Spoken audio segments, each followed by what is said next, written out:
வணக்கம். கமலா திவ்யா டிஎன்பிஎஸ்சி. நாம் இந்த வீடியோவில் என்ன பார்க்க போகிறோம்னா, கோர்ட் எக்ஸாம் எப்போ வரும்னு பார்க்க போகிறோம். இப்போ என்ன அப்டேட் கொடுத்துருக்காங்கன்னா, அப்ளிகேஷன் சரியாக அப்ளை பண்ணாதவங்க, ஃபீஸ் கட்டாதவங்க, அடுத்து சரியான சர்டிஃபிகேட் வைக்காதவங்க, அவங்களுடைய அப்ளிகேஷன்லாம் ரிஜெக்ட் பண்ணியிருக்காங்க. அதற்கான ரீசனையும் கீழே கொடுத்துருக்காங்க இந்த பிடிஎஃப்பில்.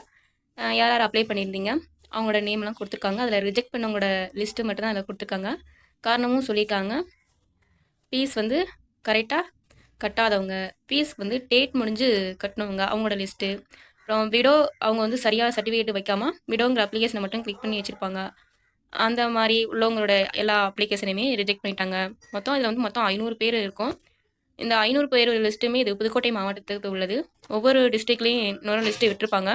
நீங்கள் வெப்சைட்டில் போய் செக் பண்ணிங்கன்னா உங்களுக்கு அதுக்கான டீட்டெயில்ஸ் கிடைக்கும். யார் யார் எக்ஸாம் எழுத போகலாம் என்னென்னு தெரிஞ்சுக்கலாம். லிஸ்ட்டு டிஸ்கிரிப்ஷனில் கொடுக்குறேன், டவுன்லோட் பண்ணி பார்த்துக்கோங்க. இல்லைனா ஷோ பண்ணுறேன், அப்படி கூட பார்த்துக்கோங்க. யார் யார் நேம் இருக்குது, அப்ளிகேஷன் நம்பரோட பார்க்கணும். ஏன்னா எல்லாருடைய நம்பரும் சேம் நம்பராக இருக்கும். இந்த கோர்ட் எக்ஸாம் எப்போ வரும்னு சொல்லியிருக்காங்கன்னா, செப்டம்பர் எண்டுக்குள்ளே வரலான்னு சொல்லியிருக்காங்க.